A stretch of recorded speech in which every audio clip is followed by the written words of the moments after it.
Level 1, backroom host. You're 26, you return rented folding chairs at 2 in the morning to get the deposit back, and in 15 years you'll own the biggest casino in America and burn it down yourself. You're at the back of a funeral you weren't invited to. 40 people in black, a priest presiding a mass. Then somebody asks you if the game started. 2 men roll the beer 6 feet left, you grease the wheels and there's a staircase under it. 6 players, a bedsheet for felt, 80 in rake. Marcus, who runs the biggest illegal casino in Providence, comes down those stairs mid-hand in a Brioni coat worth more than the pot. He came to see yours. 3 of your 6 players stand up. He doesn't look at you. He spins a chip across the bedsheet, his name stamped in clay, like tipping a valet. There's your rake. Cash it at my house. Ask for me at the door. They won't let you in that door, and he knows it. The room laughs, and so do you. An hour after he leaves, a patrol car parks outside. Traffic call, nothing to do with you. 6 grown men stop breathing at once, and you learn what they're really buying. It isn't cards. Level 2, card room manager. The first week of the new rule, 4 of your 6 players don't show up. You sent them a word. 1 word, no address, 1 hour before start, and a text that says cormorant and nothing else reads like a scam, a wrong number, or a man who's lost it. You run a 3-man game in an Olneyville storage unit and clear $11, which doesn't cover the chairs. That's what a philosophy costs on day 1.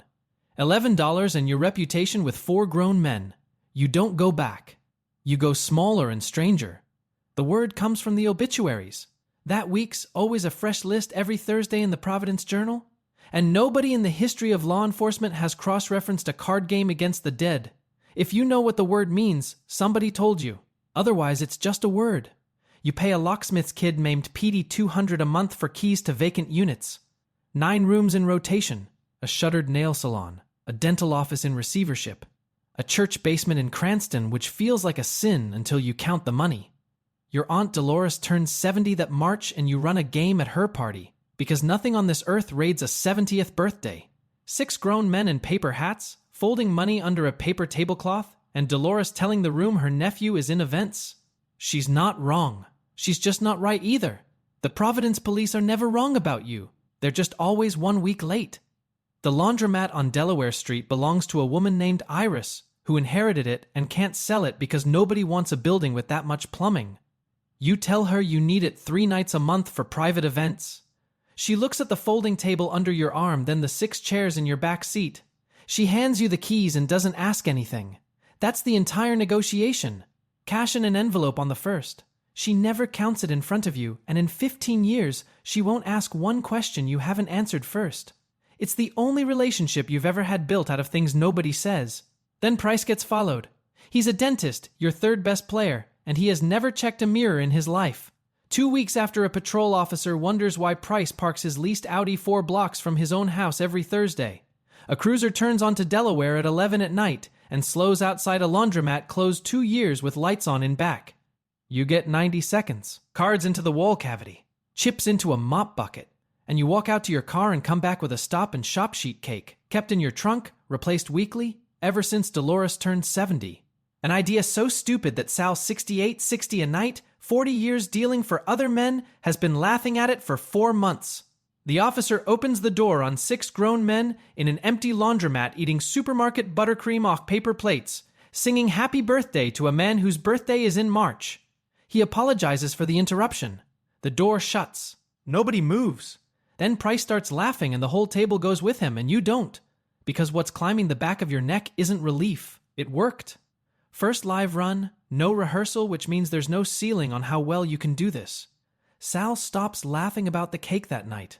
He racks the chips and says there are 3 kinds of rooms in this business. He names 2. You're 27 and you've just understood the only thing you'll ever be good at. Not cards, not money. Rooms, the trick of standing in one that isn't there. 2 weeks later you order chips. Sal wants to know why a man with $11 pays extra for less. No name, no logo. No denomination. Just weight and color, and a code you can read and nobody else can. You tell him, and it's the first sentence of your life that sounds like a man with a plan instead of a kid with a folding table. A chip with a name on it is a confession. Level 3, high-stakes host. Price brings a malpractice attorney named Dunleavy because of the chips, not because of the cards. Not because of you. Because Dunleavy heard there's a room in this city where nothing on the table has a name on it, and that sentence does more for you in a week than 4 years of being reliable. Dunleavy brings Coyne, a chief of staff at the State House. Coyne brings Rizzo, who owns 9 car dealerships and can't legally hold a liquor license. Rizzo brings Tice, a Patriots lineman 2 years retired who wears a hat and sunglasses indoors at night and is recognized in 11 seconds. Your buy-in goes from $200 to $5,000 in a month, and you never raise it once they raise it among themselves, because a $200 game is embarrassing to be seen in. Then the money becomes the problem. $340,000 in a duffel under a laundromat, and not $1 can go anywhere. You can't deposit it. You can't buy a car with it. You can't put it in a wall, because you've seen what a wall does to a man's judgment. So you buy the laundromat from Iris because a cash business that washes things isn't a metaphor. It's a solution. Iris stays on to run it, which is how she ends up inside all of it without ever being told. Here's what nobody warns you about rich men. They are the cheapest people alive. Vitale, a vascular surgeon, drops $61,000 on a Tuesday without changing expression, no flinch, no water. He asks about the parking, then spends 4 minutes on whether a $40 dealer toke is PES. The industry standard. The industry. Like there's a pamphlet. Like somebody's regulating this. Sal deals through the whole argument. He's been dealing through it since 1981. Nobody at this level has ever tipped correctly, and nobody ever will. Then a man named Halloran drops $91,000 and doesn't have it. The room goes quiet in a way you've never heard. This is what they've been waiting for since the buy-in went up. What kind of operation have they been sitting in? Whether the guy running it has people? Whether the guy running it is people? You send nobody. You take no watch, no title, no keys. You tell Halloran to bring you 4 new players instead. On the drive home you understand the thing that's going to make you rich. And it isn't cards. Money spends once. A debt recruits forever. Halloran brings 4 men. Every one of them has a Halloran night coming. And inside 5 weeks the room doubles without you advertising, threatening, or spending $1. Mercy is the most predatory move you'll ever make. Nobody in that room sees it that way. Something else happens that month that you don't notice for years. Sal, cutting a deck he doesn't need to cut, mentions a man named Dorsey who ran the best room in Providence in 1978. Better than Marcus's. Better than anything since. Then one night it just wasn't there. No raid. No arrest. No forwarding address. Everybody still swears they played in it, he says. Nobody can put it on a map. Ask 10 guys what floor it was on, you'll get 10 floors. You ask him which kind of room that is. He shuffles. He still won't say the third one out loud. By then you're making more in a month than your father made in a decade, and there isn't one person alive you can tell. Your mother thinks you do event logistics. You've gotten so good at describing event logistics that she stopped asking, and you can't decide which half of that is worse. Then Coyne says the wrong sentence at the wrong party on Federal Hill. And 2 miles away, the same afternoon, Syra Marcus's floor manager hands him a list of regulars who've stopped coming in your name. Said out loud for the first time by a man who isn't laughing. Level 4. VIP host. Marcus's chairs stop being warm on a Thursday. Not all of them. 4.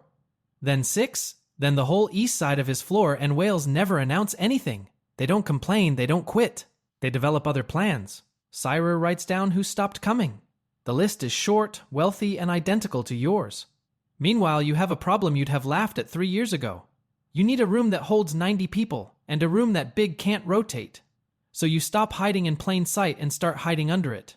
A decommissioned rail tunnel runs under College Hill, sealed since the 60s, reached through a corridor you lease legally as a document storage company. The entrance is a vending machine. It takes dollar bills. It gives you a bag of UT's pretzels. And it works strangers buy pretzels from it off the street all day. $9 a week. It's the only clean money you've made in 3 years.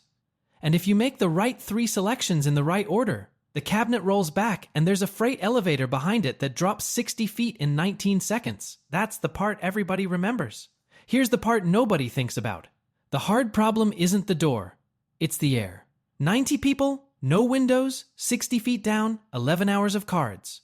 With no ventilation, the room is unusable by 2 in the morning and dangerous by 4, and the only man who can build lungs into a sealed rail tunnel is a contractor paid in a way that doesn't exist on paper. His name is Bellamy, and by week 3, he starts asking what the room is for. The old you threatens him. The new you deals him in. He loses $4,100 in one night, his own money, in a room he built the air for, and becomes the most discreet man in Rhode Island.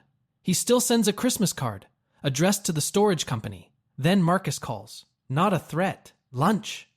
He picks a place on Federal Hill with windows onto the street, which you'll think about for years, and orders for both of you. Then he does the thing you aren't ready for. He doesn't insult you.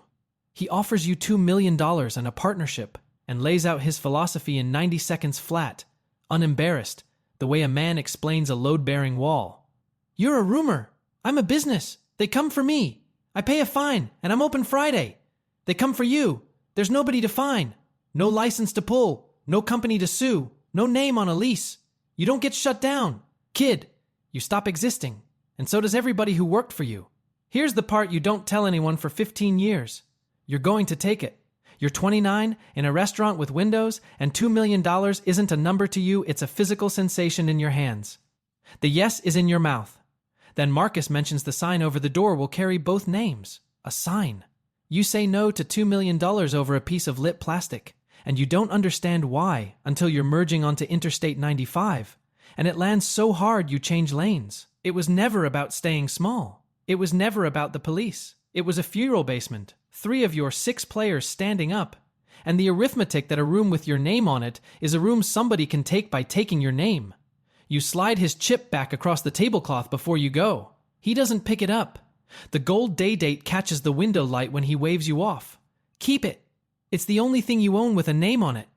Then, coat half on, he hands you the sentence that runs underneath the next 15 years. Every room gets found. Mine gets found and I pay. Yours gets found and you were never there, and neither was anything you built. Let me say one thing and then I will not bring it up again. A lot of you asked how I make this style of YouTube videos, so I gathered all my tactics for starting a channel like mine in this guide. If you want it, the link's below. Now let's get back to the video. Level 5. Underground Kingpin. The phone rings at 6:40 on a Saturday. It's the phone you've been paying $1,100 a month for 2 years to have ring. Gagny, a dispatcher's brother. 9 words. 40 minutes. You don't call the room. You call 12 women.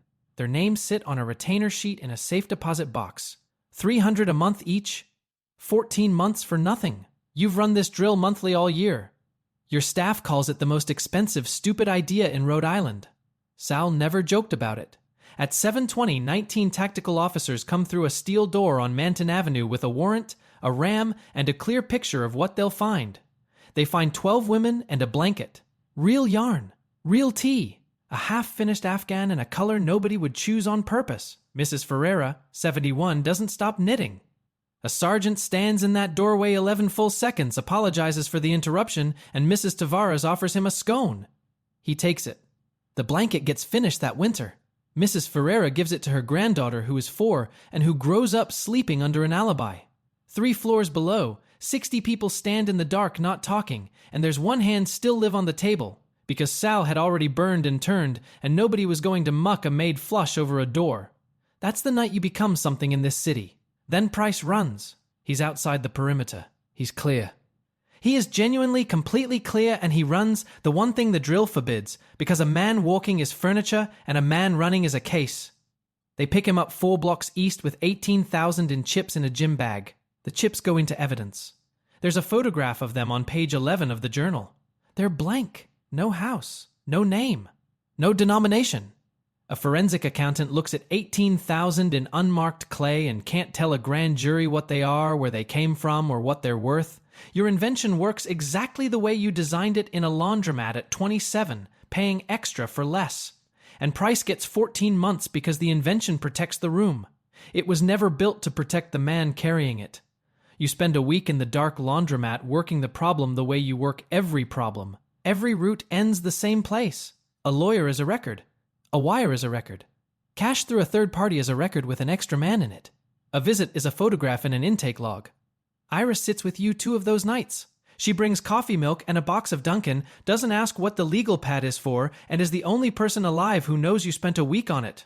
You are the most careful man in this state, and you cannot buy one dentist an hour of help. So you do nothing. That's the price. Not a fine, not a sell. A week with a legal pad, and the discovery that what makes you untouchable is what makes you useless to the one man who went down for you. He never asks, not once, not ever. In this business, a man not asking is the entire courtesy, and you'll be grateful and ashamed for the rest of your life. 6 days later, you find out who made the other call. Marcus didn't send men. He sent information, the address, the night, the floor, detail that could only come from someone invited in who counted the doors on the way out. By then it doesn't matter, because something worse has already happened. The raid becomes a story. It grows a floor. By the weekend, half the city tells a version where the room is 9 levels deep and the knitters were armed, and men you've never met describe it at parties. Marcus tried to erase you and made you famous instead. It's the only currency on Earth you can't spend. Level 6, Phantom Kingpin. Demand triples in a month, so you cut the list in half. Everyone who works for you thinks you've lost it. 200 men would pay 5 figures for a chair. You shrink to 90, then 70, because the raid taught you something the story got wrong. The knitting club didn't save you. 40 minutes of warning did, and you won't always get 40 minutes. Invitation only. No invitation is ever written down. The waiting list is longer than the member list, and both live in one man's head. 7 entrances now, all of them real. The vending machine. A door behind a dry cleaner on Broad Street that hasn't taken a shirt since the 90s. A stairwell where a camera has pointed 8 degrees too high for 4 years because nobody complains about a camera aimed at a ceiling. And a walk-in freezer. The restaurant above it is real. Mediocre food, honest profit, files taxes. Behind the freezer's back wall, past racks of halibut nobody orders. A stair down to the same floor as everything else, and off it. 11 seats with $100,000 minimum. Below a certain level of trust, you get driven blindfolded. The blindfold is theater, the route is scrambled anyway. But the men love it, and by the 10th ride they describe it to men who'd pay anything for one. The theater is the product. It always was. 41 people work for you. None can name more than 2 of the others. Now here's what nobody tells you about being untouchable. You haven't sat by a window in a restaurant in 3 years. You own 4 phones, none in your name, and you've forgotten which one your mother calls you find out from a voicemail 8 days old, and you listen to it twice. You could buy the building you're standing under. You still buy Hanes 3-packs at the Warwick Mall like at 26 a man who upgrades his shirts has changed his pattern, and a pattern is what people get caught by. You can't have a favorite anything. Not a bar, not a barber, not a sandwich. A favorite is just a place somebody knows to check on a Tuesday. Money at this level isn't a number. It's a list of things you can't do anymore. Then Judge Marchetti, a regular, Thursdays is blackmailed by his driver, Dwyer, who worked out where Thursdays go. The threat isn't to Marchetti. Nobody cares about Marchetti. You solve it in one move without raising your voice. You offer Dwyer a job. Salary, hours, a room over the dry cleaner. He takes it in 4 seconds, then cries, which you weren't ready for. Because that's the whole thing, isn't it? The only people who sell you out are the ones you left outside. Sal is dying that autumn. Lungs. 41 years in rooms with no windows and still annoyed about the dealer tokes. You sit with him and finally ask the question you've carried since a bedsheet over a folding table. This time he answers. First kind gets rated, second kind gets remembered, and remembered is just rated with a delay. The third kind is the one everybody swears they were in and nobody can put on a map. Because the man who built it took it with him. You ask how a man does that. You'll know. He dies 11 days later. The funeral is in a place with a basement. Same folding chairs, same smell. For 10 years, you've priced every room you walked into exits, sightlines, how many, how fast. You don't. You stand there and let it be a funeral. It's the first time in your adult life a room has been allowed to be only one thing. 3 weeks later, a coat is left in the cloakroom. Good wool, no label at the collar. A federal business card in the breast pocket turned face out. Nobody forgets a coat in a room he had to be blindfolded to enter. Level 7. FBI most wanted. You don't call the number. That's the whole decision. 9 weeks of not calling, and then it isn't a card anymore. It's a task force. 2 agents already inside your room as players 7 months, you learn later, and one was a genuinely terrible player, which is the detail that keeps you up. Wiretaps, a grand jury, a racketeering theory that runs back to a laundromat on Delaware Street. Racketeering is the word that changes everything. It doesn't want you. It wants the structure, the 41 people, the leases, 12 years, all collapsed into one indictment. So you look for the leak, the way you do everything. You give all 41 of your people a different address for the same night, not different rooms. Different street numbers on the same block, one number per person. 41 numbers, and not one of them is the room. 900 in printing and a week without sleep. The bureau moves on 407 Mercer. 407 Mercer is Ronnie, your driver. 6 years. The one man you never varied, and he sold you for a reason that takes 11 seconds to verify. His daughter Elma. Hasbro Children's, up on the hill. A treatment that costs more than he earns in 4 years, and 2 agents who found him in a parking structure at the hour a man is easiest to find. The version of you from 3 levels ago makes an example of him. Instead, you pull a file. Hutchins, an anesthesiologist, is 86,000 into your room, a decent man on a long bad run. And you market paid all of it for one phone call about a charity program his hospital runs, and never advertises. It clears in 9 days. It looks like a form. Nobody who processes it knows a favor happened. Then you fire Ronnie. Kindly. Completely. Forever. It buys nothing. Not safety. Not loyalty. Not 1 hour off the grand jury clock. It buys the ability to sleep, and nobody alive will know it happened. That's the level you're at now. The best thing you do all year is invisible even to the man it's for. Now here's the part you'd take back. You ran the addresses on everyone. Everyone includes Iris. 12 years of an envelope on the first. 12 years of never asking. And there she is on the sheet. 419 Mercer. In your own handwriting. Because you couldn't think of a reason to leave her off. She finds it in your coat. She doesn't raise her voice. Iris never has. You built a room nobody can find, she says. Congratulations. I'm in it. 4 months. She's gone 4 months. You sit in a house with no photographs and run Sal's arithmetic. You don't like where it goes. Every year the room survives. More men can testify it existed. Every night it runs, the number who can put you inside goes up by 50. You've been thinking of the second kind of room as a category, something that happens to sloppy operators. Loud ones. Marcus. It isn't a category. It's a countdown. The third kind decays into the second kind if you get greedy about time, and you have been greedy for 12 years. In March, the Bureau puts you on a list. There's no photograph. In 12 years, nobody produced one, no license photo, no surveillance frame, no long lens through a window you never sat by. So they run a sketch. It's a good sketch. It looks like a stranger, like a guy who'd fix your furnace. It runs in the Journal on a Tuesday. One man in this city picks it up, holds it 4 inches from his face, and knows exactly who it is. Because in 12 years, Marcus is the only person who ever looked at you closely enough to remember your face. Level 8. Casino King. He doesn't call the FBI. You don't learn that for 5 weeks.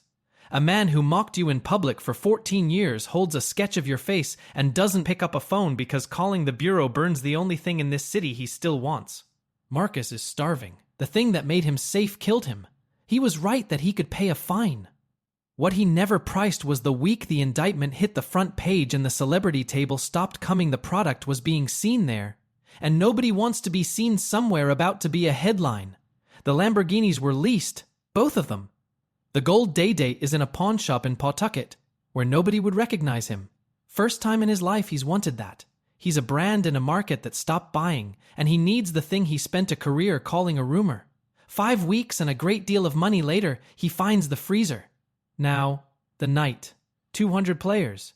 The biggest tournament ever run underground in New England, 3 days. 4 tables deep. Men flying in who've never seen your face. Prices at table 9. Out of 14 months, back at the Felt inside a year. And he has never asked why nobody helped him. You've watched him 6 hours. You still haven't walked over. At 11:40, Marcus comes through the freezer door with 6 men. He has a sentence ready. You can hear he rehearsed it. The cadence is too smooth for a room. He wants the list, the leases, the architecture, and brought exactly enough men to take all 3. There has never been a gun in this building. Not one, not ever. You have doors. The lights drop to house. Somebody's stack goes over. 200 people move toward 4 exits, because every person in that room was shown them on the way in. 6 years of monthly drills. The same instinct as a sheet cake in a trunk, grown up. 4 minutes, 10 seconds. 200 people gone. Price goes out tunnel 3 without looking back. That's the closest the two of you ever get. When the lights come up, Marcus is standing in an empty concrete room with 6 armed men. $40,000 in chips that prove nothing. And a tournament clock counting down to a level that will never be played. Then you do the most dangerous thing you have ever done. You are on a federal list. There is a grand jury sitting, and you call the police. Not your phone. A prepaid from a drawer in a house that isn't yours. A neighbor's voice, 3 blocks of nervousness in it, reporting men with guns going into a restaurant basement on Ellis. They take him in the alley. And here's the part almost too neat to say out loud. They have him on the weapons, which is real. And on the rest because a valet across the street filmed the Lamborghini 40 minutes earlier. Because it was a Lamborghini. Because that's what people do when they see one. He sold visibility as insurance for 20 years. It convicted him in 40 minutes. At the top of the stairs, cuffed, he sees you. And the only thing he has left is a question because for 5 weeks the biggest name in Providence had to pay a stranger to find a room. You put the chip in his hands. 14 years. Never cashed. Cash it at my house. Ask for me at the door. Then they walk him out, and you're standing in a room that's enormous and empty and completely yours. All of it. Everything. 200 people just came out of 4 tunnels. Every one of them can tell you what it smelled like down there. Level 9. Retired legend. Marcus's operation comes to you in pieces. His list. His whales. 2 rooms and Delgado who ran his cage. On paper, that doesn't exist. You run the largest underground casino in the country. You won. Completely. At a scale the kid renting folding chairs couldn't have pictured. And you can't stop doing the arithmetic. 200 people came out of 4 tunnels in one night. Everyone tells the story. It gets better each time. And every telling is another man who can put you in a room. Sal said the second kind gets remembered. He also said remembered is just rated with a delay. You didn't get rated that night. You got remembered.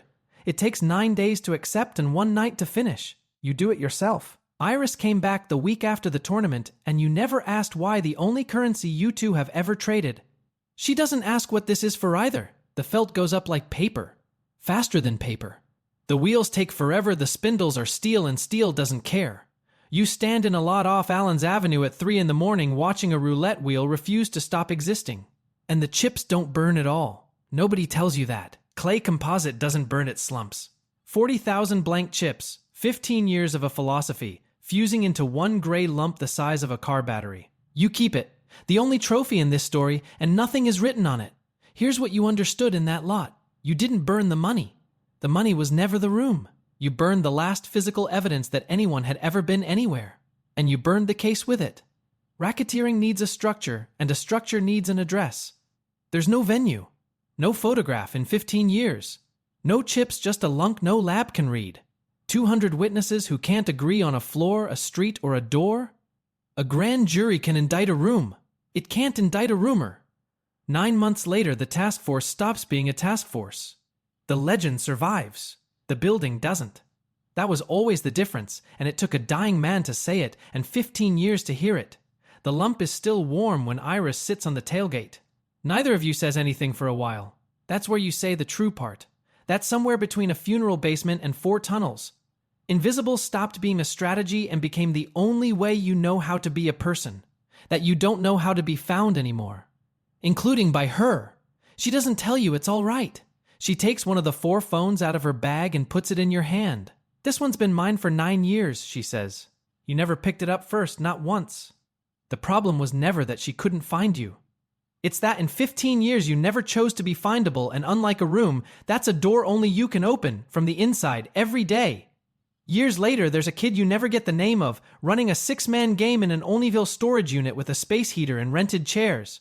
You go once, as a player. You lose $40 on purpose, say nothing, and leave a blank chip on the table on your way out. Halloran 91,000, a lifetime ago, asks you in a bar on Wickendan whether the old room was real. You tell him you don't know what he's talking about. You mean it in a way he'll never unpack. You still can't sit down in a restaurant without counting the exits. Before the menu. 4 seconds every time. You stopped apologizing for it a long time ago. But the phone in your pocket has her name in it, and it rings out loud, in public, and you pick it up first. If you like this story, subscribe for more, and comment below where you're watching from.